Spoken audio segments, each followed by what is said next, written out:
what's up mga kuys? Wait lang ay crossing muna tayo. Ayan o ha. So what's up mga kuys? Here's the deal today. Of course, gamit natin si Basha. Samahan niyo ako, meron na tayong pupuntahan mga kuys ha. So nandito tayo ngayon sa downtown Davao, na kung saan mga kuys ay ating papapalitan ng red stands out. Anyway, papapalitan natin ng panibagong seat cover si Bash dahil itong naka-install na seat cover sa kanya na Nathong ay medyo madulas na. Hindi gaya dati nung unang bili natin, medyo may kagaspangan pa. Pero ayun na nga, dahil sa katagalan medyo madulas na, so palitan natin ng panibago. Okay, meron tayong na order sa Shopee na seat cover. Ang sabi kasi doon para daw siyang liha yung texture niya, na may tatak na RCB. RCB. So yun yung tatak. Actually mga kuys, ngayon hindi ko pa alam saan tayo magpapapalit. Kasi yung pinagpalitan natin before na shop close yun ngayon Sunday kasi ngayon. Ngayong araw na to na nagba-vlog tayo, Sunday to, close yun So oops, subukan natin ngayon sa Bangoy, na kung saan nandoon yung mga nagkukumpulang shops or motorcycle shops ba yan? Motorcycle shops, whatever, basta yun. So magtatanong tayo doon kung merong nagpapalit ng seat cover. Alright, so yun na naman yung ganap natin ngayong hapon na to. Time check, it's already 4:04 ng hapon.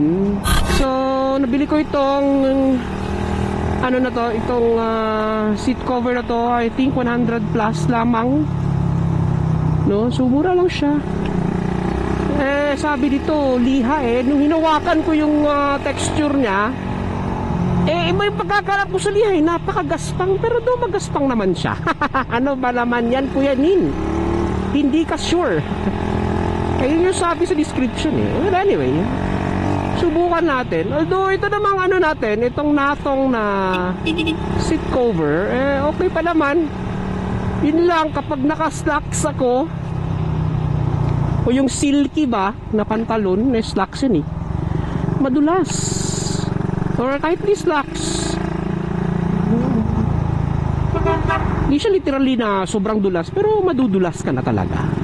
Unlike before na kapet. So nandito na tayo sa Bangoy Street mga kuys. Na vlog ko na to before So nandito yung mga nagkukumpulang ewan ko lang kung may mga open doon dahil Sunday So tingnan natin. Okay,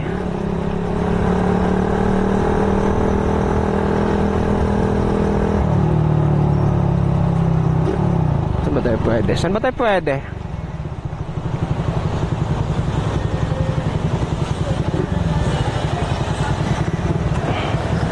Para naman kasing walang tao din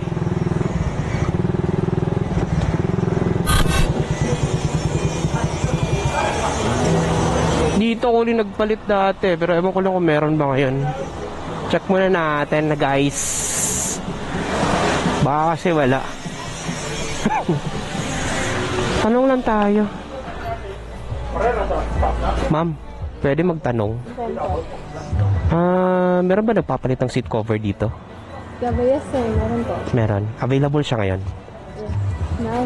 Mechanical dyan sir. Nandito sa labas lang. Magtanong lang ako sa labas. Thank you ha.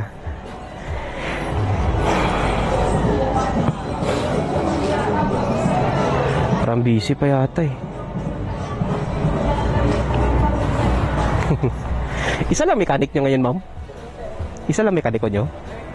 Oo, isa lang, sir. Meron pa ba kayo alam sa nagpapalit ng seat cover? Pwede man din, sir. May seat cover. Actually, meron na. Ito, sir. Ito, sir. Naglingkod nga naka-red. Ayan. Apo. Pwede dyan. Apo. Pwede, sir. Okay, sige. Salamat. Sayang naman dito. Oo nga eh. Sige, salamat. Ay, di doon tayo pinili. Doon tayo. Doon tayo. O sige, doon tayo. Ay, tara. Doon tayo tinuha. Kasi isa lang mekaniko nila dito. Sunday kasi. Pero kapag weekends yan, weekdays or Saturday, meron yan. So, try natin din eh.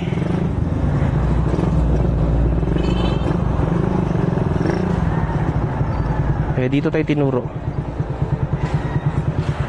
Ma'am, nagpapalit kayo ng seat cover? Magkakano? Magkakano po? Kuis, seat cover 150? Sige. Ay, dito tayo mga kuis. Actually, ito yung nabili ko sa Shopee. Pinipinturahan pala sila. Ay, okay. Pinipinturahan sila din eh. So, magpapapalit tayo ng seat cover ngayon. So, ito yung seat cover ni Bash ngayon na natong. So, medyo ano na siya oh.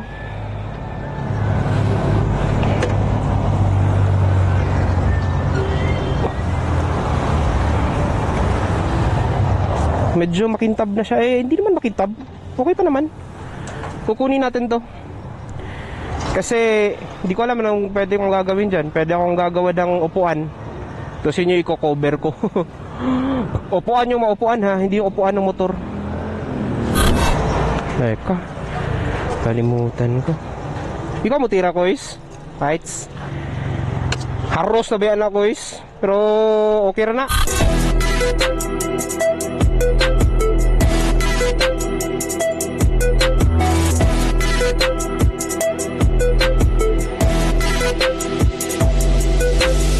So ayun mga kuys, yun lang naman ang ganap natin ngayon.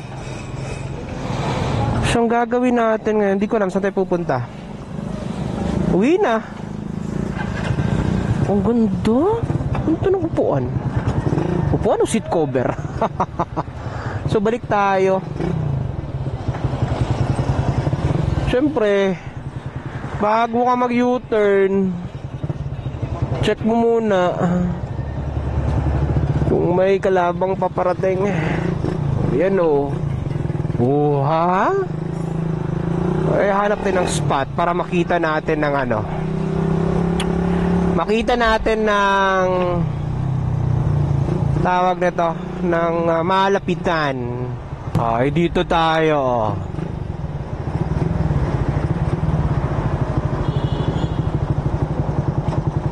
Check natin mga kuisa.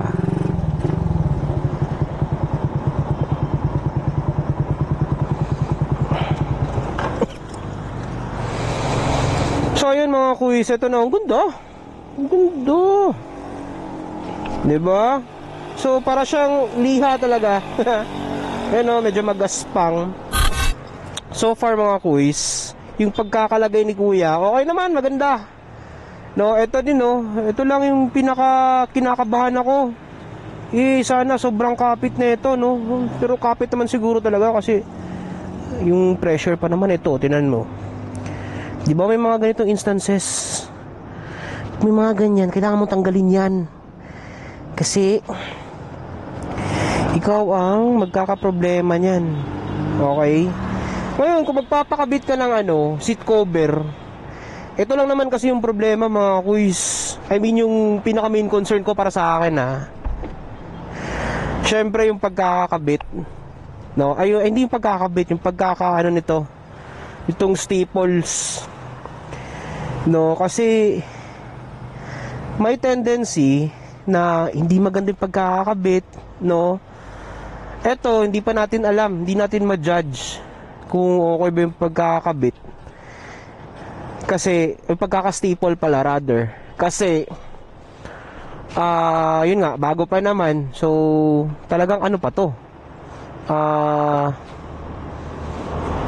Compress talaga to. Ngayon, malalaman na lang natin in the long run, habang binabiyahe natin, ginagamit natin si Bosch. Kasi syempre, nabibinat ito eh. Yan, nabibinat yan mga kuys. No, kakaupo natin. So, dyan natin malalaman kung ito ba, ito mga staples ba na inilagay niya is napakatibay. Parang feel ko hindi oh. Tignan nyo to mga kuys. Ako, ito yung mahirap. Hindi magtatanggalan. But anyways, yun lang naman, babantayan lang naman eh. Hopefully no, na hindi magsitanggalan tong mga staples na to. Dito na part to. So yan, nabibinat kasi yan dito. So far, overall, okay naman, napakaganda lang yung upuan. Racing boy na Bosch. No, so hopefully, hindi to siya matanggal. Okay? Compare ko nung dati, syempre, mas maganda to ngayon, bago. Kasi it's bago, magaspang. And at the same time, magandang tingnan. Tingnan niya. Oh. Diba? Ang bilis ni Kuya. So, uwi na tayo. Balik na tayo sa bahay. At, yun lamang yung ating ngayon, agenda. Nagpapalit lang ng mga kuis seat cover ni Bosch. Ngayon, when it comes to pag-upo mo naman, wait, ups. Okay, kung ikikiyud-kiyud ko, para tayong timang. So, kinakadyot-kadyot ko, di na tayo nadudulas. No? Unlike nung sa Natong, na seat cover natin, kapag kumakadyot ako, syempre nadudulas ako kasi maano na eh, kumbaga makinis na eh. Eto, wala, naiiwan yung shorts ko. Saan ba tayo daraan? Doon pala sa unahan. Doon tayo sa unahan mga quiz. So far, okay naman, goods. So, ang ko na lang dito is yung pagkaka-staple. Sana tumagal o hindi natanggal ba, kasi mahirap na. Ray, it's Ray with her wifey.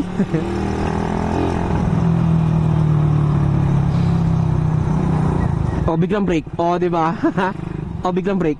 hindi na ako nauus-os. Okay. So far so good. Talagang liha nga. Ito na kasi yung uso ngayon mga kuys eh. Liha. Anyways mga kuys, that's about it. Maraming salamat again sa inyong panonood, sa inyong walang sawang pagsuporta sa atin channel.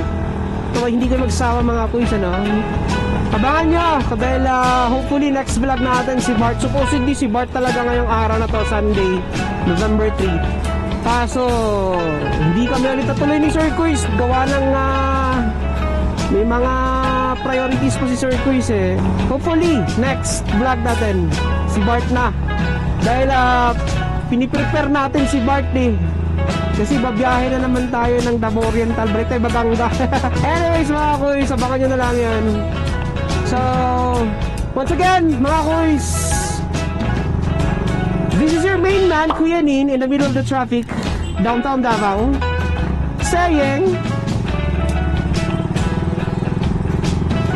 keep safe, stay safe, and ride safe mga kuys. And of course, ride within your limits. Till next vloggy.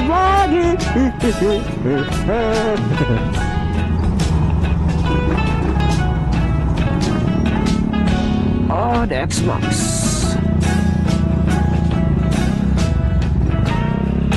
Ang ganda na X-Max niya. Magkakatsaw na lang ako. Ang dami ko pang nakikita. Anyways, katsaw mga boys. Katsaw.